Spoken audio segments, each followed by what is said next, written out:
The Mannin Line with Andy Wint.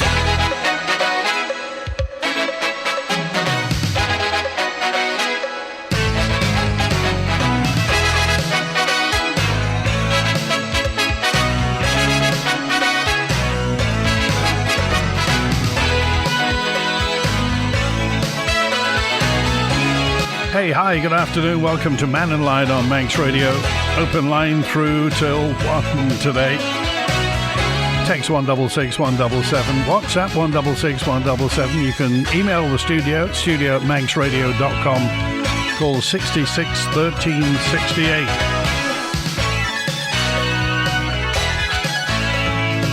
As yet, I don't think I've found one disgruntled Barclays customer yet, as Barclays in Castletown is going to disappear January of next year. Well, that's the way of the world at the moment. That'll leave 2 Barclays branches, one in Douglas and one in Ramsey. But as yet, nobody seems to be terribly bothered if you're a Barclays customer. But as they always tell us, that's how it is now. Most people are doing stuff online and on apps and what have you, and the days of going to the bank for many people are long, long gone. Of course, businesses still take in, particularly cash-based businesses, still take big bags of cash into branches now, but some of them have those snazzy cash counters that you just get a receipt from. Times are changing, certainly, but really a name like Barclays disappearing from Castletown. And also, what use do you think the building should be actually put to? What should it be used to? Jason Morehouse was talking about possibly having a banking hub, getting the various banks together to do stuff, or a community hub. Something for, well, we'll see. Text, email, call, WhatsApp, whatever you want to do. I mentioned that Andreas may be the future for the Isle of Man. The landowners of Andreas Airfield and a company called IPV FlexGen, who are from Leamington Spa in Warwickshire, are evaluating the potential for a renewable energy generation hub in Andreas. Sleepy Andreas could be providing 25% of the electricity required by the Isle of Man. Now, if you live in and around the area, you may have got a letter concerning this, but there's going to be a meeting Wednesday the 25th, as Wednesday the 29th, so that's next Wednesday, a week today. It's 7:30 at Andreas Community Hall, and if you want to find out more about it, they're talking about ground-mounted solar voltaics, a solar farm basically, onshore wind technology, sounds like a wind turbine, and battery storage and anaerobic digestion. A facility for anaerobic digestion. So that's anaerobic digestion, solar panels, a solar farm, and wind technology, and battery storage as well. The project would incorporate a mixture of renewable energy technologies to provide levels of daily power availability and grid stability. So if you want more information, by all means, next Wednesday, it is a week today, Andreas Community Hall, and it starts at 7:30. So they'll, you can find them. If you want to go to the website, by the way, IPV FlexGen is the company. They've got a website. They are based in, and they know what they speak. They've been involved in this stuff for years. But this is it. Andreas. Can you imagine that? Andreas will be providing 25% of the electricity for the Isle of Man. There's a possibility. I'm just remembering. I don't think they decommissioned the old MEA. I know the power station's gone in Ramsey, but particularly there will be a connector, so maybe that's where they're taking the power into. Anyway, fascinating, interesting story, and we'll find out more as we get closer to the day. But that is a week today, Andreas Community Hall at 7:30 p.m. You can find out what is going on at Andreas Airfield, and could it be the future for power on the Isle of Man, at least a quarter of it. Wayne's on with us now. Hi, Wayne. Hiya. I've been on before, but I've never really got an answer about the first question I asked. But what it is the government keep on saying they've got this big pot of money put aside for stuff and whatever, wind farms, etc. But I want to know why they're picking on vulnerable people, cutting off the gas, where they can't actually clean themselves. I've had to boil my kettle at least 20 times to do my dishes, you know, and I think that costs more than gas. I just don't know why, and I think it's disrespectful, you know. I try and go down and pay £20 every other week, but as I go down, the office is closed. I get to ring the number. The number goes to an emergency number because they haven't got a local number on the front door. Wayne, how long have you been in this situation? How long? Yeah. Going on nearly a month now. This is, I've been having to go to mum and dad's and use their shower, and I feel like I'm invading their privacy, you know. What sort of heating have you got, Wayne? I'm on gas. My gas bill last year was only, for the whole 12 months, it was only 400 and something odd pound. But they cut me off because it was just over 500 quid. But now I've been down to the social, I've set up a payment plan, and no answer. I get to ring the gas company, get onto someone, they pass me to someone else, I explain myself again.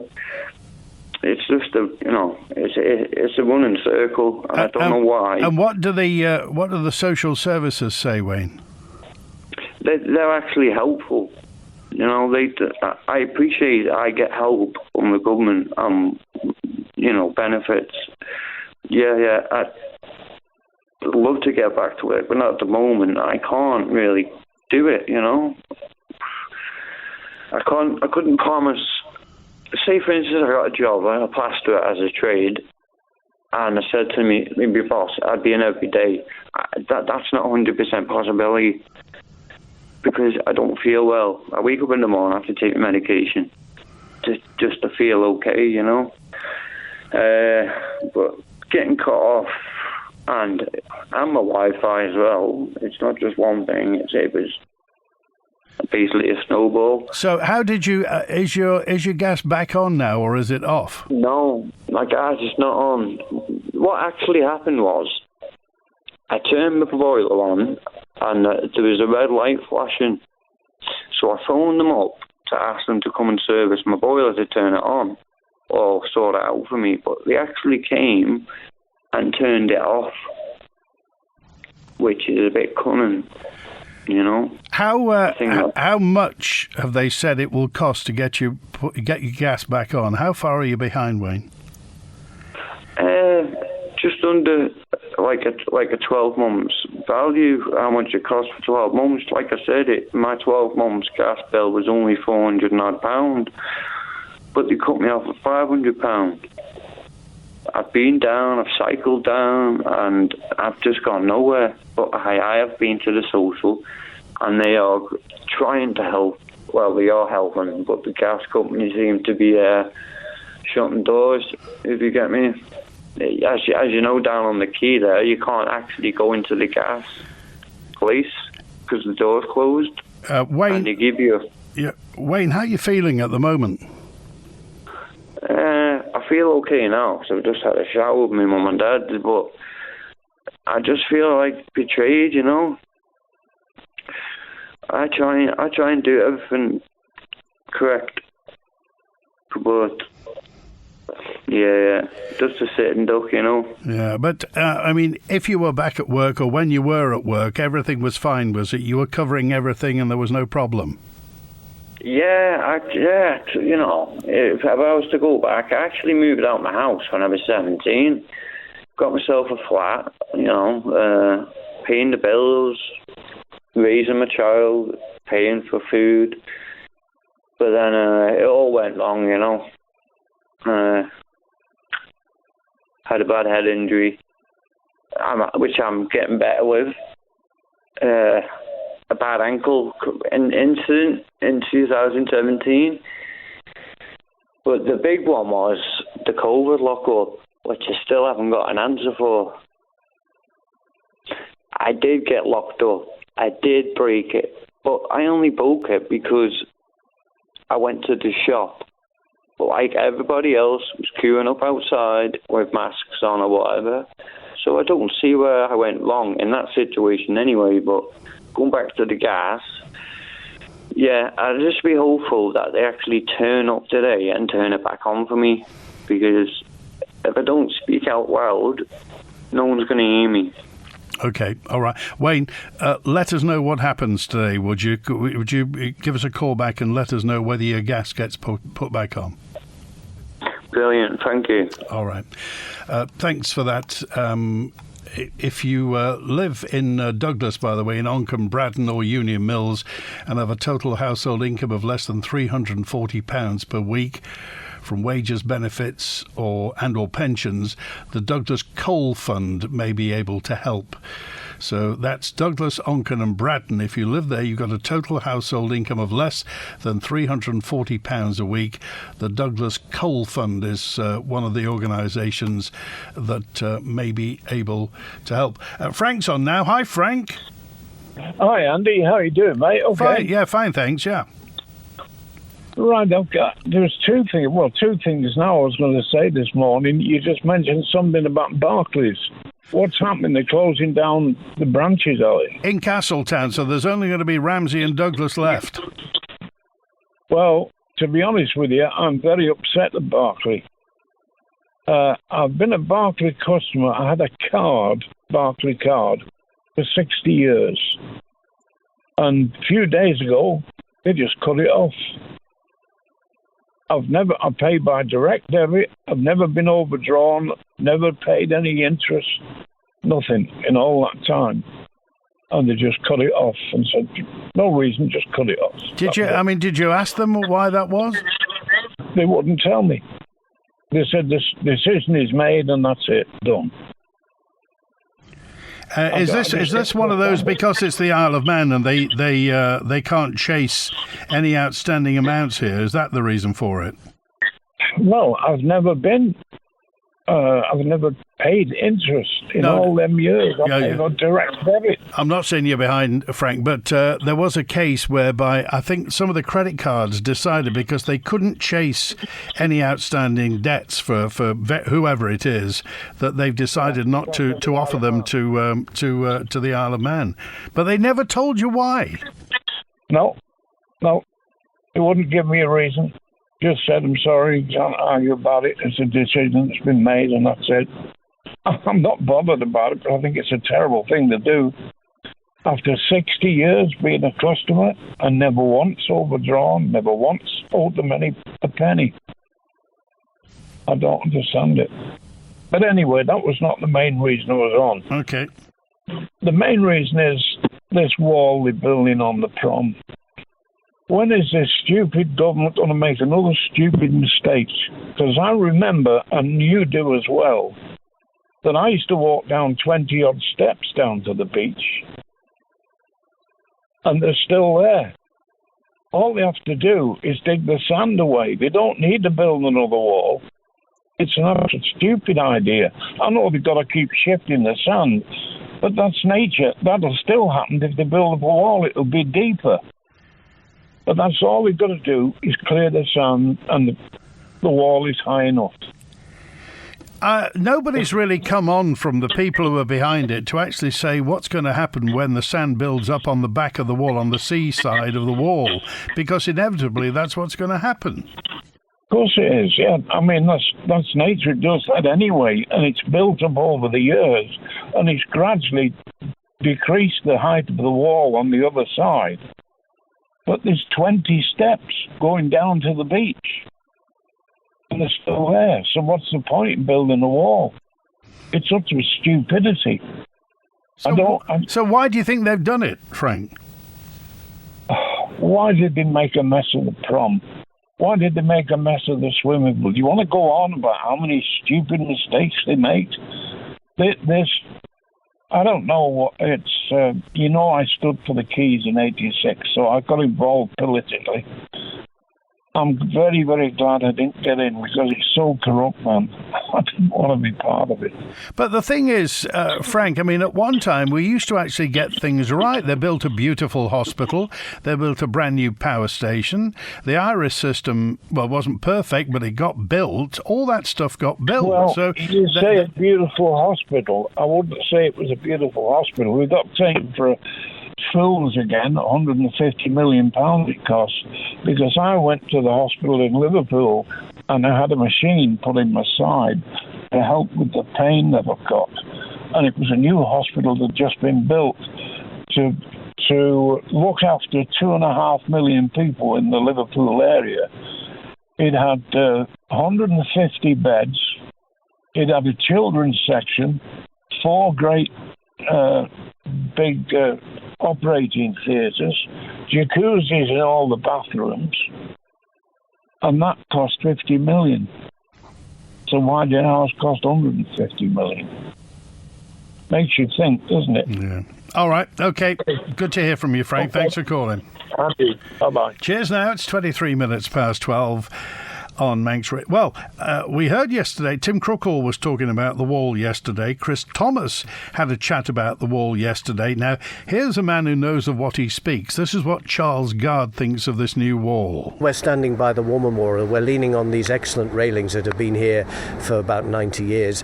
And the concrete bits that are in between, Art Deco design, as you say, are covered in not exactly pebble dash, but some quite interesting finish.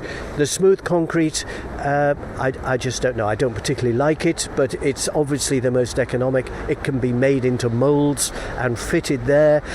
Let's just hope it stands the battering.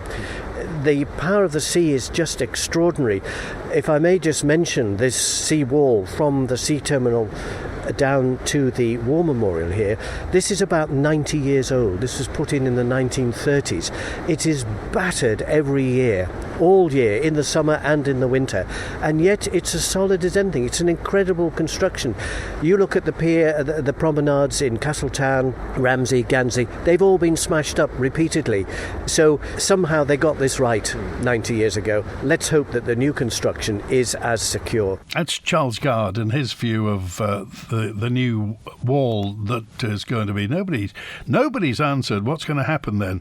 Inevitably, and Mother Nature is unbeatable. Let's face it, you simply cannot beat nature. You can circumvent certain things and you can make adaptations to cope, but you will not beat Mother Nature. If Mother Nature wants to pile the sand on Douglas Beach, we have to basically get shovels. There's nothing we can do. So if we're building a new wall, 3'6" or however tall it is, the sand's going to build up on that side of the wall, and eventually the beach will be there. So what's going to happen to it? The world, says Big John in Laxey, the world is very unstable at the moment. It could be said that we're at war with Russia in essence. So be warned if Russia decides to fight back at the UK shipping lanes. They'll be closed, and at that point, the lack of forward thinking by the government will leave us in a perilous situation with food, says Big John, looking on the bright side.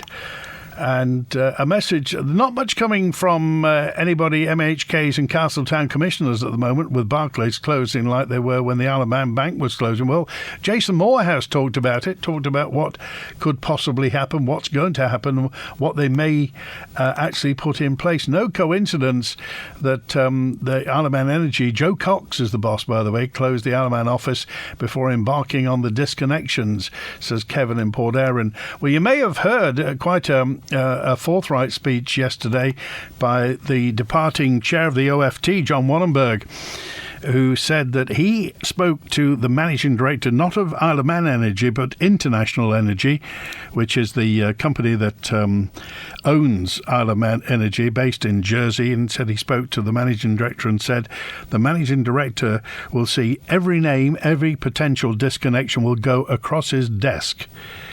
And vulnerable people, Mr. Wallenberg said that they will do everything they can to stop people being disconnected. You wouldn't have thought you wouldn't have thought, surely, that, for a few thousands, tens of thousands of pounds, that Isle of Man Energy couldn't see their way through to the springtime to make sure that people don't get cut off, particularly if there are vulnerable people and children involved in all this. I think Barclays in Castletown will be allowed to remain empty and go into disrepair. It's becoming like a ghost town, says Texter 747. But are the umbrellas still there? I've not popped down for a week or two. Text, email, call and WhatsApp. The Barclays branch closing is just another blow to human face-to-face services. I'm surprised why people don't seem bothered about our future. This is just getting worse, really. The pandemic treaty is being ignored. People are blinkered or distracted by all the wars that we can't see what's going on in front of our eyes, says Manx Will. Hello, this is Doug Farragher. In conjunction with Manx Radio, I'd like to invite you to join us and learn something about our native Gaelic tongue, the language of man. I will miss Barclays in Castletown. I use it regularly, says John. Been there for a long time. Of course, I can't remember when that branch opened, but the original Barclays used to be further down into the square, didn't it? Almost by the car park years and years ago. I can't remember which was Martyrs and which was Barclays. Perhaps you know. And thank you to the people who've been sending me photos of this big turbine blade being moved around Scotland. It is enormous. How on earth you're going to get one like that up to Eristane, who knows? Douglas Bay says, reclaim it, build hotels, restaurants, a leisure centre, car park and extend the harbour. Jersey has done this, says Stix27. Well, that was a proposal that...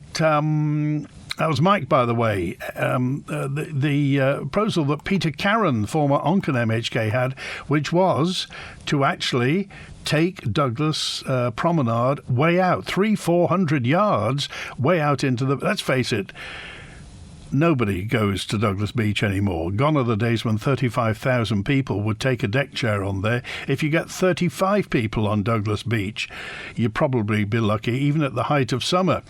So surely nobody would miss it if you extended the promenade way out, and built flats. Make a fortune. Government land, make an absolute fortune. That was Peter Carron's view of what to do with it, and also it would mitigate, you'd save the horse tram then, wouldn't you? Laurie Hooper's statement in Tynwald, the major problem to me, says Dick, is the unwillingness of government to accept the truth that Manxcare are spending over £100 million more than DHSC did the year before they arrived, when we had 7,000 on the waiting list, now heading to 13,000. 100 million more per year will make the waiting list longer. Richard says, St Jonathan Michael said if government do, as he says, the 5 million overspend by the DHSC would disappear, but nowhere does it say a spend of £100 million more and turn a pretty well-managed hospital into a disaster. Richard's word, a disaster. So if Laurie Hooper accepts the truth, not the excuses we hear every day, we'll be on our way to making things better. They should start listening to the Care Quality Commission and the Health Committee on the island. The Minister, says Richard, dismissed both reports. Listen to the staff, says Dick, who work at Nobles. Any thoughts on this? Text, email, call and WhatsApp. Certainly Mr. Hooper is getting involved, to put it mildly. It's good to talk. It's how we get things done. So when you apply for a personal loan from Black Horse, you'll get support from one of our relationship managers who's there to talk you through your application. You could borrow up to £50,000 with up to 7 years to pay it back, and you could receive your money within 24 hours of approval. Ready to talk? Go to blackhorseoffshore.co.uk to request a call back today. Finance subject to status. Applicants must be 18 or over. 70 million workdays lost. A cost of up to £99 billion to the UK economy. Can your business afford to ignore mental health? St John Ambulance have partnered with Mental Health First Aid England in a bid to transform workplace mental health and support staff. We're offering adult mental health first aid training courses to encourage early intervention, helping you recognise the signs and symptoms and guide a person to the right support. Call St John Ambulance on 674 387 today. Oh, what's this? Hospice Isle of Man are once again giving you the chance to win a car this Christmas. And tickets are just £25. Even I can't be that generous. Ho, ho, ho. With the Hospice Christmas car draw, you can win an automatic hybrid Renault Captur E-Tech. But hurry, as the draw will take place on the 29th of December. Get your ticket now at hospice.org.im/car draw, all hospice shops, or call 672222. Ho, ho, ho. Brought to you by Hospice in partnership with Altitude. Construction waste today. Tells recycle for another day. A builder skip or two. Tells skips will bring to you. Need quality Type 1 stone for your building or contracting job? Then contact Tells with no minimum order for collection or delivery. Call 677 137. Visit Tells Limited in Snugborough or find Tells Limited on Facebook. Skips are what they do.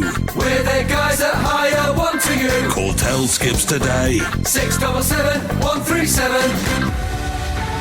Get ready for another winning weekend on Manx Radio. And this weekend, you can win a £200 voucher to spend in-store at Lifestyle Furniture. Supporting breast cancer now, they're running their biggest pink weekend ever, starting on Thursday with up to 70% off, as well as offers on pink sticker items in their 2 stores. Visit manxradio.com and answer the competition question for your chance to win. Then make sure you join us for Manx Radio Breakfast on Monday morning to find out if you're the lucky winner. Make this your winning weekend with your nation station, Manx Radio. The Mannin Line with Andy Wint. A message in from 338. We were talking about Cunningham's camp yesterday. The chairlift, really, it wasn't a funicular railway, was it? It was a chairlift to Cunningham's camp. Apparently some of it is at Jerby Museum. Is it at the Transport Museum or the Motor Museum? I didn't know that, but thanks for that. As a wheelchair user, says DNS, there should be no walls on the promenade. We agree that all of that is required is to remove the built-up sand and stones. It'll just ruin the view if there's a 3'6", 3'10" wall there. Lots of people, particularly children, just won't be able to see it. I know people may say it's only 500 yards, 500 metres or so, but it's still there. That could be the thin end of the wedge. Years ago, a digger and a wagon used to clear Laxey Harbour, and at the bottom of the wall is a curve. So Douglas has got one. Surely the aggregate businesses could just take the excess stones away. Free aggregate, that will be, wouldn't it? Thanks also to it doesn't account for climate change and the sea rising, says Des. And also a message in regarding Tim Crookall, and just said, I couldn't make any sense of what Tim Crookall said yesterday about the wall. Bring back Tim Baker. Oh, maybe we should. Remember, Tim Baker was the one who said, we'll learn to love the roundels. Do you love those roundels? They are fun, aren't they? Howard's with us now. Hi, Howard. Hi, Andy. Just the other day when David Ashford was on, I asked him about the Housing Association, and he said it categorically deny that there will be any involvement with the private company. But I'm just reading this morning on the BBC News, and it's people living in a place called Clarewood Lane in Bangor, County Down, Northern Ireland, and they're having serious problems with their properties to the point that they're virtually fallen down. One fella phoned the police, thought his doors had been kicked in, but it hadn't. It had just gone rotten and fell down. Such is the extent, and this is a housing association. But what concerns me, the promises made by our government at the present moment, and if the ability to have a housing association on the island goes through and goes on the books, statute books, then it'll be a very simple job to transfer the housing, the social housing as they're referred to now, from government to a private company. So they need to make it mandatory that there are no private housing associations come onto the island, because their priority is finance money making. Well, David Ashford said, by definition, housing associations are private, but they're non-profit making. But he did say nobody from off the island. So if there were a housing association here, by definition, it would be private, but they would state it will be non-profit making, so that any budget surplus will be used to basically maintain existing houses and finance new ones. Yeah, well, the government are already doing that, and the council are already doing it. The commissioners are borrowing money from the government, and why would you want to bring in a separate entity whose main criteria is to make a profit? And as I mentioned there before, they would load the housing stock with debt and borrowed debt to pay the shareholders, and that is the priority. That is business, like it or not. Yeah. But that is the main thing is to make money. But that is the money that's going to be coming in. A lot of these people. Now, one of these girls is saying her rent is paid directly from what do you call that? Universal. It's the council do the same here. They'll pay it. The government will do the same. So they're guaranteed, these housing associations, guaranteed an income, irrespective of what they do within the houses. And we don't want that on the island. But, as I say, what concerns me is the fact that if legislation goes through, it's passed within government, and then it goes onto the statute books. It's very, very simple to just move the stock from the government to a housing association with a load of false promises. And that is probably what can happen, because quite a lot of the MHKs that are in-house at the moment won't be in-house if this goes through onto the books. So they're not going to be unduly concerned. But the people who are living in the houses are going to be seriously concerned, because the housing association, they have no interest whatsoever. But at least the government here on the island, as they own the stock, they have an active interest. Yeah. Well, if I can remember what Mr. Ashford said, he said, I think I asked him, what's the upside to it all? And he said that repairs and maintenance will be a lot quicker if it was... And we're only talking about DOI houses. This is not local authority houses. The housing association that's proposed would only take government houses and not local authority ones. Yeah, and he just said that, I think he was intimating that a housing association, private, non-profit making, will be a lot nimbler and fleet of foot for repairs and maintenance. Well, I've seen how fleet of foot the DOI are, and he stated categorically there that there is already a section of government in DOI who are looking after exactly this, and all they need to do is perhaps, instead of sacking workmen, employ workmen. And they will employ those men and have tax coming back and insurance coming back into the government without having to rely on somebody that's perhaps going to do some work in them, but if it's going to affect their profits, they're not going to do the work. And the housing stock after 20, 25 years have become so dilapidated, they'd be worthless. And the housing association just march off the island and leave everybody, holding the can. Okay, all right. Thanks, Aaron. Just one point is that the chap has just said there now, or whoever it is, about wheelchairs, etc. Yeah. It just brought it to mind, just towards the end of the Esplanade Terrace, on the beach side, there is a long ramp that goes down. Oh, it's been there, it was built in when the sea wall was built. And I wouldn't want to be driving the heavy vehicles down there these days, but you can certainly get an excavator down there. And that was built, and it goes right down into what is the sand and gravel that's built up now. I think it's time the DOI took a serious look at this farcical idea of building a wall. They're trying to play King Canute, and we all know what happened to him. Yeah. Okay, all right. Thanks, Howard. Take care. Bye now. All right, it's 19 minutes before 1, and Wilf's on now. Hi, Wilf. Hiya. I think I've gone on. I tried to give them advice about Douglas, Douglas and all the rest of it. Howard has got it spot on. But if anybody takes the trouble to buy the Examiner this week, there's an article again about this wall in there, and it will give you a lot more information than I knew, which was the cost of it a few years ago, and then it's gone up and up and up, and it tells you why it's gone up.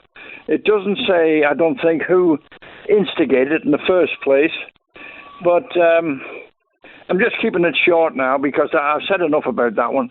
But now I've got to a meeting tonight, which is a private one with our commissioners, and that's all I can tell you about that, apart from it's a similar situation.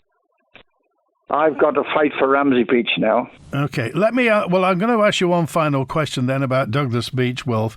And why is it then that they're so dead against diggers and excavators on Douglas Beach? What? It sounds really simple to do it. Are we missing something?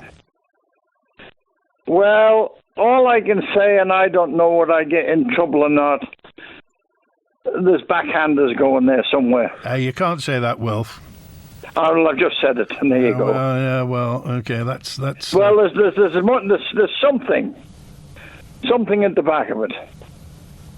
It's the simple way out to do it, and all that rubble is there for free.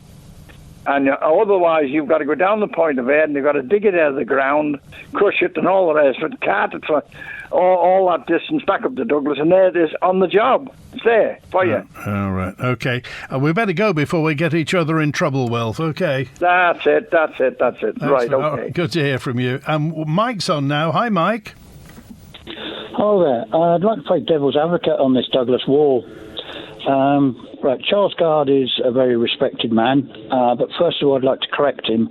Those railings are not 90 years old. The ones around the War Memorial, the two sides that are decorative in black, I worked for Finnick Isle of Man, moved to the island in 2001. Back 2003, we made mild steel copies of the original cast ones, which were rotten, and so those railings there are about 20 years old. We also replaced the plain blue ones on the other two sides around the War Memorial.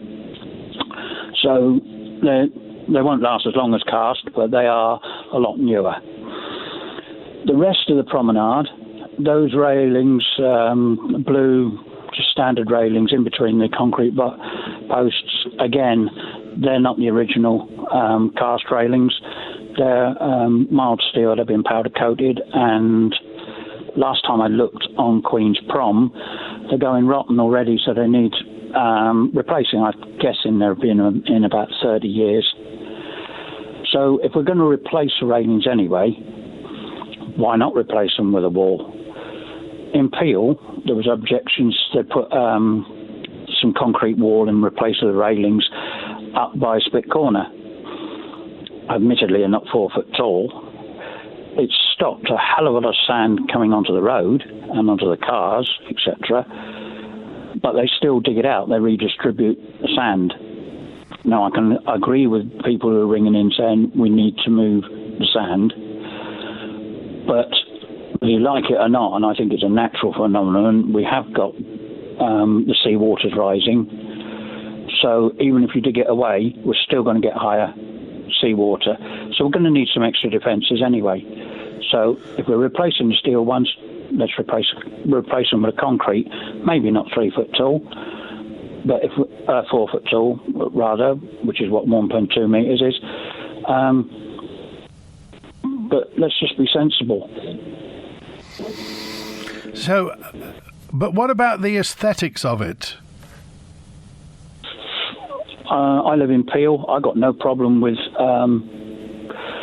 what they've done in Peel, and I say they do. The commissioners do move the sand because the reason they've only put it in one end, got concrete wall in one end, is because that's where all the sand ends up. I don't remember groins being there because before I moved here. I came in the 60s as a child, so I can't remember whether there was groins there.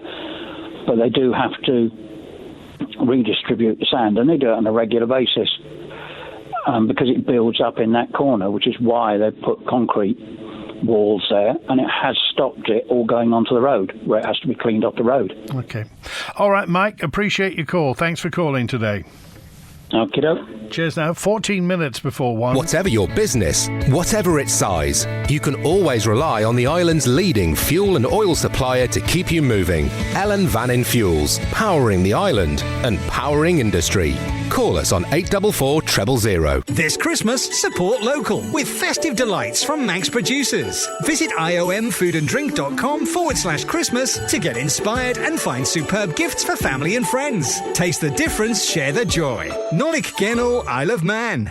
We're gathered here today. All her friends thought Kerry was going to be a right bridezilla. She was so determined that everything had to be totally perfect. But they needn't have worried, because Conister Bank had Kerry's back. Do you, Kerry, have the Conister feeling? I so do. Wedding finance with a 3-month honeymoon period before payments start. Visit conisterbank.co.im and you can get the Conister feeling too.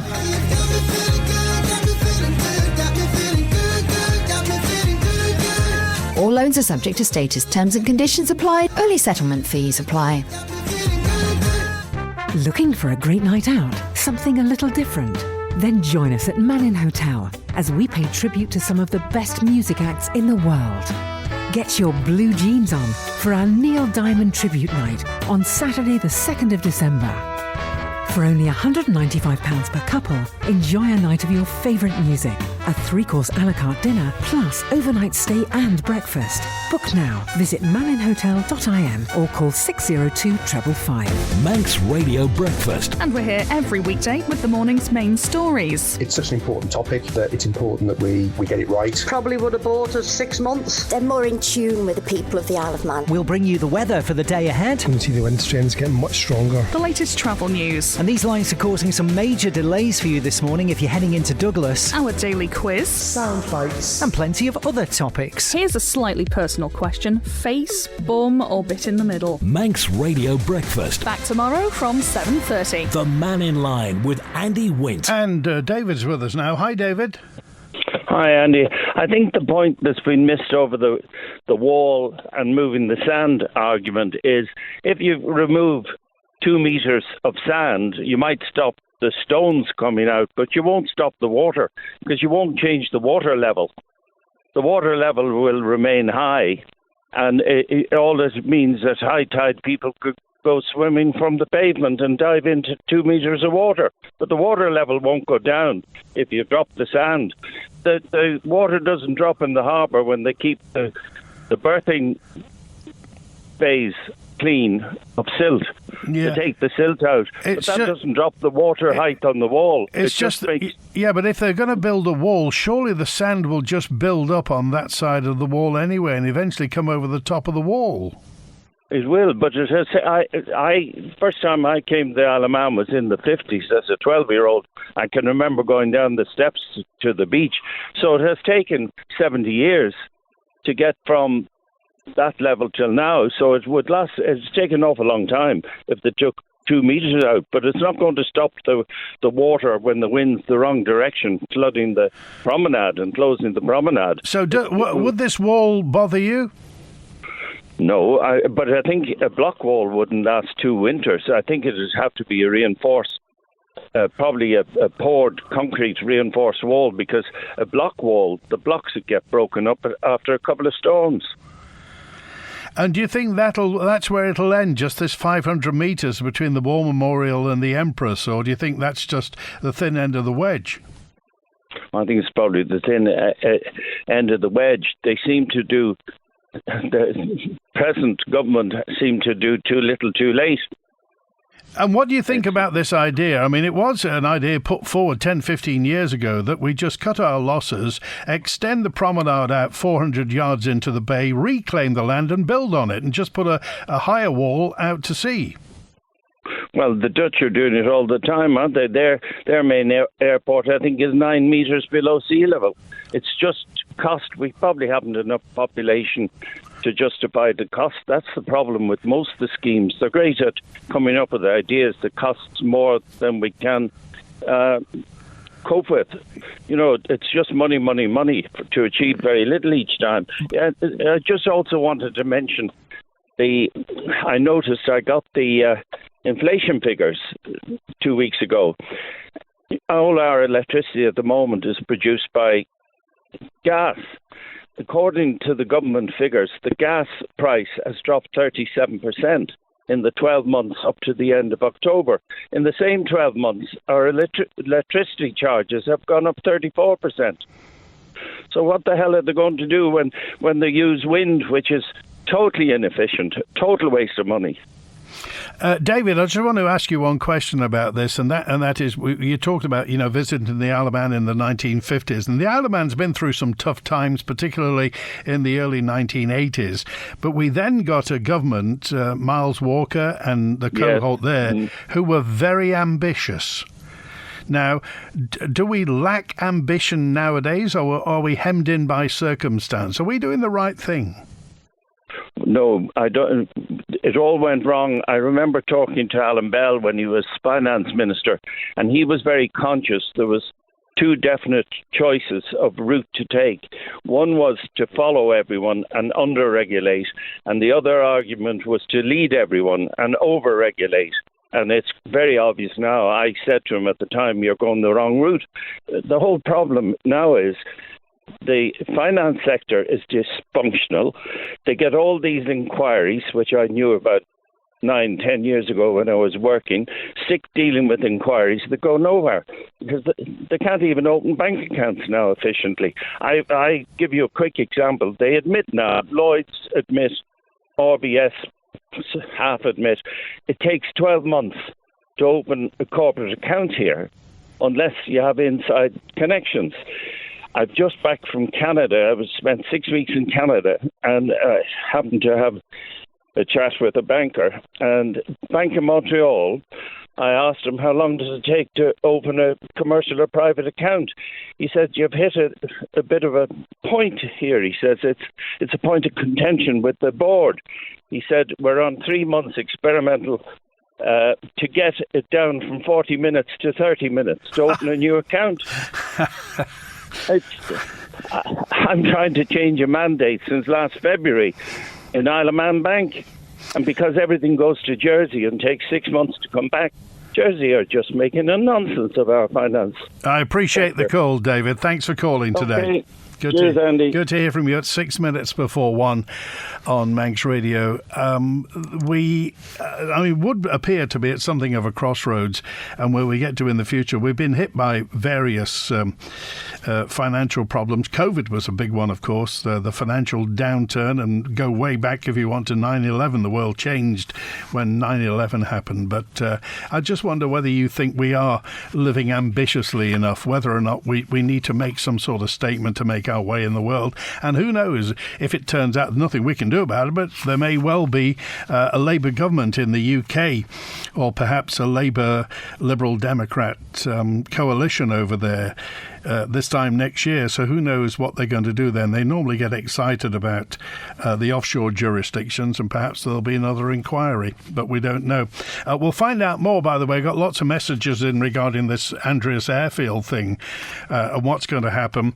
Well, this is it, 25%. This is a company working with, I think, the owners of Andreas airfield, putting together a project that could produce 25% of the electricity required by the Isle of Man. Anaerobic digestion, ground-mounted solar photovoltaics, a solar farm basically, onshore wind technology, sounds like a turbine, and battery storage. And I think there's also the fact that this is going to work hand in glove with the agricultural sector on the Isle of Man. Now, if you want to find out more, a week today, Andreas Community Hall, 7:30. They're all going to be there. This company called IPV FlexGen of Leamington Spa, the owners owners of Andreas Airfield will be there, and they'll tell you all about it. No doubt we're going to have a Manx Radio microphone there to find out what's going to be going on. IPV Flexion apparently have been at this for 12 years and more, developing renewable energy projects combining renewable energy generation